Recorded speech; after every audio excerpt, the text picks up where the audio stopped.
Salman F রহমানের গ্রেপ্তারের খবরে দোহার নবাবগঞ্জে আনন্দ মিছিল। আইন কমিশনের চেয়ারম্যান বিচারপতি খায়রুল হকের পদত্যাগ। আন্দোলনের মুখে অবসরে যেতে ঢাকা দক্ষিণ সিটি কর্পোরেশনের প্রধান প্রকৌশলীর আবেদন। শুনছিলেন শিরোনাম, এবারে বিস্তারিত।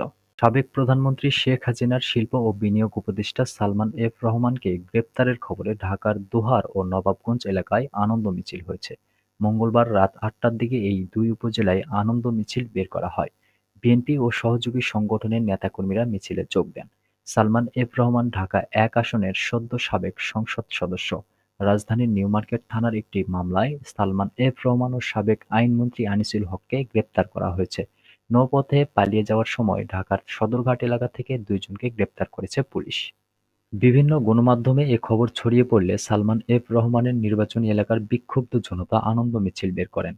নবাবগঞ্জের শহীদ মিনার থেকে মিছিল বের হয়ে বাগমারা বাজার প্রদক্ষিণ শেষে আবার শহীদ মিনারে এসে শেষ হয়।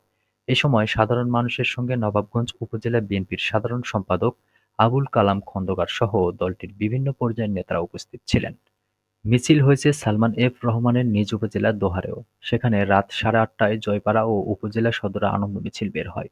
মিছিলের নেতৃত্ব দেন দোহার উপজেলা বিএনপির সাধারণ সম্পাদক মাসুদ পারভেজ। সালমান এফ রহমান আওয়ামী লীগের মনোনয়নে প্রথমবার ২০১৮ সালে একাদশ সংসদ নির্বাচনে ঢাকা এক আসনের সংসদ সদস্য হন। এরপর ২০২৪ সালে দ্বাদশ সংসদ নির্বাচনেও তিনি পুনর্নির্বাচিত হন। তবে তার গ্রেপ্তারের সংবাদে সামাজিক যোগাযোগ মাধ্যম ফেসবুকে আওয়ামী লীগের নেতাকর্মীরাও আনন্দ প্রকাশ করেছেন। নবাবগঞ্জের যুবলীগ নেতা নূর আলম ফেসবুকে সালমান এফ রহমানের ছবি দিয়ে লিখেছেন, আলহামদুলিল্লাহ, দোহার নবাবগঞ্জবাসী অভিশাপমুক্ত হলো। আইন কমিশনের চেয়ারম্যান সাবেক প্রধান বিচারপতি এবিএম খায়রুল হক পদত্যাগ করেছেন। প্রধান উপদেষ্টা বরাবর মঙ্গলবার তিনি পদত্যাগপত্র দিয়েছেন বলে সংশ্লিষ্ট একাধিক সূত্র জানিয়েছে।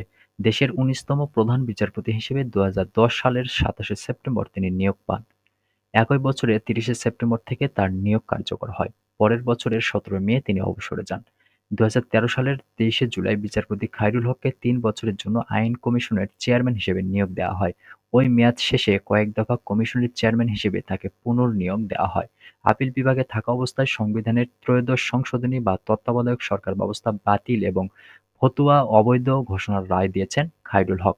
আর হাইকোর্ট বিভাগে থাকা অবস্থায় বঙ্গবন্ধু হত্যা মামলার রায়, সংবিধানের পঞ্চম সংশোধনী মামলার রায় দিয়েছিলেন খায়রুল হক। এছাড়া ঢাকার ৪ নদী রক্ষা, স্বাধীনতার ঘোষকসহ উল্লেখযোগ্য রায় দেন তিনি। কর্মকর্তা-কর্মচারীদের আন্দোলনের মুখে অবসরে যেতে আবেদন করেছেন ঢাকা দক্ষিণ সিটি কর্পোরেশনের ভারপ্রাপ্ত প্রধান প্রকৌশলী আশিকুর রহমান। মঙ্গলবার দুপুরে কর্পোরেশনের মেয়র শেখ ফজলে নূর তাপসের কাছে আবেদন করেন তিনি। মেয়র দেশে না থাকায় আবেদনের বিষয়টি মন্ত্রণালয়কে চিঠির মাধ্যমে জানানো হয়েছে বলে নিশ্চিত করেছেন কর্পোরেশনের প্রধান নির্বাহী কর্মকর্তা মিজানুর রহমান। ছাত্র আন্দোলনের মুখে ৫ই আগস্ট পদত্যাগ করে দেশ ছাড়েন শেখ হাসিনা। পরের দিন ৬ আগস্ট থেকে আশিকুর রহমানের বিরুদ্ধে দুর্নীতি, অনিয়ম, অদক্ষতা, অযোগ্যতা ও অসহযোগিতার অভিযোগে আন্দোলন শুরু করেন কর্পোরেশনের কর্মকর্তা ও কর্মচারীরা। টানা ৬ দিন আন্দোলনের পর অবসরে যেতে আবেদন করেছেন তিনি। মঙ্গলবার সকাল ৯:৩০ থেকে ঢাকা দক্ষিণ সিটি কর্পোরেশনের প্রধান কার্যালয় নগর ভবনের দোতলায় প্রধান নির্বাহীর দপ্তরের সামনে বিক্ষোভ শুরু করেন কয়েকশ কর্মকর্তা ও কর্মচারী। তারা এক পর্যায়ে ভারপ্রাপ্ত প্রধান প্রকৌশলীকে অপসারণ করতে প্রধান নির্বাহী কর্মকর্তাকে লিখিত চিঠি দেন। ২৪ ঘণ্টা সময় বেঁধে দেন তারা। এর কিছুক্ষণ পরেই খবর আসে ভারপ্রাপ্ত প্রধান প্রকৌশলী আশিকুর রহমান অবসর গ্রহণের জন্য আবেদন করেছেন।